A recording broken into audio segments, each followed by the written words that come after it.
نبی پاک صلی اللہ علیہ وسلم نے ارشاد فرمایا، جب شعبان کی 15ویں رات آئے تو رات کو بیدار رہا کرو اور صبح کو روزہ رکھا کرو۔ تو جب حضور نے کہہ دیا بیدار رہو تو پھر کسی کو سونا نہیں چاہیے، بیدار رہنا چاہیے۔ اور بیداری کا مطلب یہ نہیں کہ وہ آدمی بس جاگتا رہے، اس کا مطلب یہ ہے کہ وہ اللہ اللہ کرے، درود پاک پڑھے، عبادت کرے، تلاوت کرے، ذکر فکر میں رہے۔ کچھ باتیں اس مقصد کے لیے کہ اس رات اللہ پاک نے اپنی رحمت کے دروازے کھولے ہیں، تو کچھ ایسی بات کی جائے جس سے دل نرم ہو جائے۔ دوستو، قرآن مجید کی 2 آیات میں نے پڑھی ہیں۔ اللہ کریم نے فرمایا، یا ایھا الذین آمنوا اتقوا اللہ حق تقاتہ، اے ایمان والو اللہ سے ڈرو اور اتنا ڈرو جتنا ڈرنے کا حق ہے۔ ڈرو اللہ پاک سے، اور جس طرح تم کسی سے ڈرتے ہو، ڈرنے کا حق ہوتا ہے، وہ حق ادا کرنے کی کوشش کرو۔ ہم میں سے بہت سارے لوگ ڈرتے ہیں کچھ لوگوں سے، اور جب وہ ڈر رہے ہوتے ہیں تو انہیں احساس ہوتا ہے۔ اللہ پاک نے ہمارا وہ احساس خود بیان کر دیا ہے۔ فرمایا، جب تم کسی سے ڈرتے ہو تو تمہیں اس کا احساس ہوتا ہے کہ تم کتنا ڈرتے ہو، تو پھر تم کوشش کرتے ہو کہ تم وہ کام نہ کرو جس سے وہ بگڑ جائے گا، ناراض ہو جائے گا۔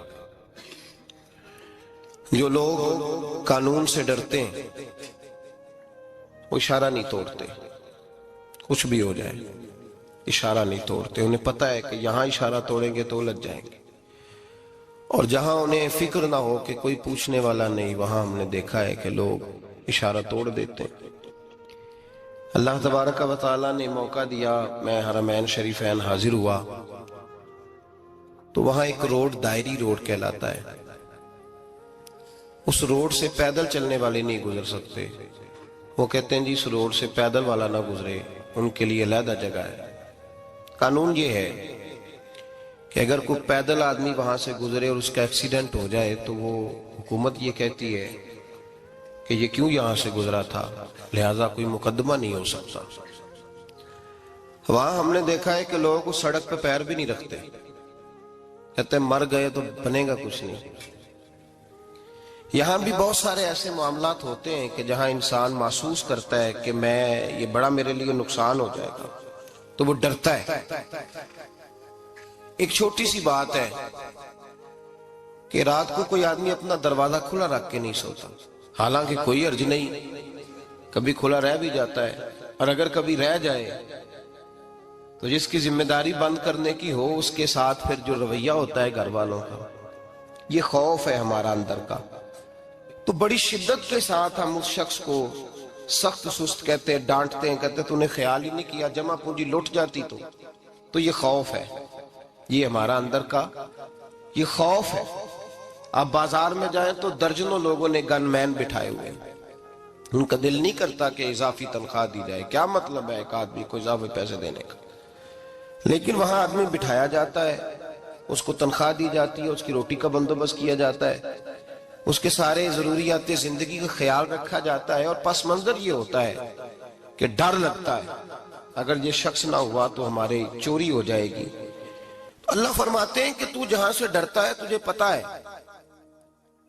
تو اس طرح کر کہ مجھ سے بھی اتنا ڈر جتنا ڈرنے کا حق ہے۔ یہ جھوٹ موٹ کا ڈراوا نہ پیدا کر کے اوہ اللہ معاف کرے جی، اچھا جناب بڑا ڈرتے ہیں آپ اللہ تعالیٰ سے، آپ نے تو کانوں کو ہاتھ لگائے، تو پھر آپ کیا کر رہے ہیں؟ اللہ معاف کرے جی میں تو بات نہیں کرتا، بس 2-4 آدمیوں کی پگڑی اچھالوں گا، اس سے زیادہ نہیں۔ ڈر لگتا ہے جی بات کرتے ہوئے، 15-20 آدمی بس میرے قابو آئیں گے۔ یہ کس قسم کا ڈر ہے؟ ڈرنے کا حکم دیا، اور میرے رسول کریم سید عالم صلی اللہ تعالی علیہ وآلہ وسلم نے ارشاد فرمایا کہ تو رب کریم سے دنیا میں ڈر جا جس طرح ڈرنے کا حق ہے۔ جب قیامت کا دن آئے گا تو اللہ تجھے ڈرائے گا نہیں بلکہ اپنی رحمت کی چھاؤں میں جنت میں داخل کر دے گا۔ یہاں ڈر، ایک جگہ تو اللہ نے فرمایا ڈرو، اور کچھ جگہوں پہ فرمایا کہ جو میرے علم والے بندے ہیں نا، جن کو میں نے علم دیا ہے، عالم ہیں، ان کے بارے میں فرمایا کہ ان کے دلوں میں میری خشیت ہے. انما یخشی اللہ من عبادہ العلماء، اللہ کے بندوں میں سے جو علم والے ہیں وہ اللہ کی خشیت رکھتے. قرآن نے ایک جگہ کہا ڈرو، خوف کا لفظ بھی استعمال کیا، وَلِمَنْ خَافَ مَقَامَ رَبِّهِ جَنَّتَانِ، خوف بھی ہے اور خشیت بھی ہے. ان دونوں کا معنی ایک ہی ہے، ڈرنا. خوف کا معنی بھی اور خشیت کا معنی بھی، ڈرنا. جب آپ علماء لغت کو پڑھیں گے، عربی ادب کو جاننے والے لوگوں کا مطالعہ کریں گے، تو انہوں نے یہی لکھا ہے کہ ان دونوں کا معنی ڈرنا ہے. میری طرف دیکھیے، توجہ کریں، کچھ سمجھانے لگا ہوں، اس نقطے کو ضرور سمجھیے گا. خشیت کا معنی بھی ڈرنا ہے، خوف کا معنی بھی. لیکن جب صوفیاء کے پاس جائیں نا، صوفیاء جو قرآن و سنت کی روح کی تفسیر کرنے والے ہیں، تو وہ کہتے ہیں نہیں، خشیت اور خوف میں فرق ہے. خوف اور ہوتا ہے، خشیت صوفیاء اس کی تفسیر اور کرتے ہیں. وہ کہتے ہیں خوف بھی ہوتا ہے اور خشیت بھی ہوتی ہے، الگ الگ چیزیں ہیں، ایک نہیں. بڑی خوبصورت بات ہے، اگر آپ سمجھ گئے تو آپ کو فائدہ دے گی. صوفیاء یہ کہتے ہیں کہ بھائی خوف ہوتا ہے اپنے گناہوں کا، کہ میں نے یہ گناہ کیے ہیں، اگر اللہ نے مجھ سے پوچھا تو مجھے بڑا خوف آتا ہے، مار پڑے گی، یہ خوف ہے. پھر سمجھ لیں، ایک آدمی نے حرام کا مال کٹھا کیا ہے زندگی میں، معاذ اللہ اس نے بڑے پاپ کیے، گناہ کیے، شراب پی، بدکاری کی، معاذ اللہ تعالیٰ ثم معاذ اللہ. اب اسے ڈر لگ رہا ہے کہ اللہ تبارک و تعالیٰ نے پوچھا تو میں کیا جواب دوں گا. یہ خوف ہے. اور خشیت یہ ہے کہ ایک آدمی سارا دن نماز پڑھتا ہے، روزہ رکھتا ہے، عبادت کرتا ہے، اللہ کو یاد کرتا ہے، پھر بھی ڈرتا ہے. یہ خشیت ہے، یہ خشیت ہے. جو گناہوں سے ڈرے وہ خوف ہے، اور جو رب کی ناراضگی سے ڈرے وہ خشیت ہے. جو کہے یار میرا رب کہیں ناراض نہ ہو جائے، میرا رب کہیں مجھ سے. بڑی خوبصورت مثال دی. میں نے اپنے صاحب سے پوچھا کہ حضور یہ مسئلہ کیا ہے، تو فرمانے لگے ایک بادشاہ نے ایک غریب کی بیٹی اسے پسند آ گئی تھی، تو اس نے عزت کے ساتھ اس سے شادی کر لی، رشتہ بھیج کے وقار کے ساتھ. بیٹی کا باپ اپنی بیٹی کے مقدر پر رشک کرنے لگا کہ میری بیٹی کو بادشاہ نے پسند کیا ہے، بادشاہ کے شہزادے نے رشتہ بھیج دیا ہے. شہزادہ بیاہ کے لے گیا بیٹی کو. 20 کنیزائیں، نوکرانیاں اس عورت کی خدمت کرنے پہ لگی ہوئی ہیں، توجہ ہے، اس کا ہر حکم ماننے کو تیار ہے. لیکن وہ بی بی سویرے بھی رو پڑتی ہے اور شام کو بھی رو پڑتی ہے، روتی رہتی ہے. اس سے کسی نے پوچھ لیا کہ بی بی تو روتی کیوں ہے؟ 20 کنیزائیں ہیں، گھر میں سکون ہے، ہر شے ہے، تو روتی کیوں ہے؟ تو وہ کہنے لگی اصل بات یہ ہے کہ جو کچھ مجھے ملا ہے میں اس کے قابل نہیں تھی، تو میں ڈرتی ہوں میرا سائیں کہیں ناراض نہ ہو جائے، وہ ناراض نہ ہو جائے. میں قابل نہیں تھی، میری اوقات نہیں تھی. یہ من آنم کے من دانم، میں جو ہوں اس کا مجھے پتا تو ہے. اس نے میری حیثیت سے، میری اوقات سے، میرے ظرف سے، میری محنت سے بڑا بڑھ کے مجھے عطا کر دیا. میری چونکہ اوقات سے زیادہ دے دیا تو میں ڈرتی ہوں وہ ناراض نہ ہو جائے، کہیں میری یہ کھیل، یہ جو میں نے گھونسلہ بنایا ہے، یہ کہیں میرا ٹوٹ نہ جائے. میرے بھائی، میرے رسول کریم سید عالم صلی اللہ علیہ وسلم کے امت کے اولیاء، صلحاء، صوفیاء، اتقیاء، صحابہ، اہل بیت، یہ لوگ جب روتے تھے تو یہ کوئی اس لیے نہیں روتے تھے کہ یہ آج دوپہر کو چینی میں ملاوٹ کر کے آئے ہیں تو اس لیے رو رہے ہیں رات کو. اس لیے نہیں روتے تھے کہ آج انہوں نے جو شکر بیچی ہے اس شکر کے اندر بورا ملایا ہوا تھا. اس لیے نہیں رو رہے کہ آج 10 15 20 لاکھ رشوت کا مال بینک میں جمع کر، اس لیے تھوڑی روتے تھے. یہ تو اس لیے روتے تھے کہ اللہ تو نے بڑا کچھ عطا کیا ہے، کہیں ہم سے ناراض نہ ہو جانا. یہ تو اس کی خشیت میں رو رہے تھے. حضرت داؤد طائی رحمت اللہ تعالی علیہ، حضرت امام جعفر صادق جو نبی پاک صلی اللہ علیہ وسلم کے نواسے،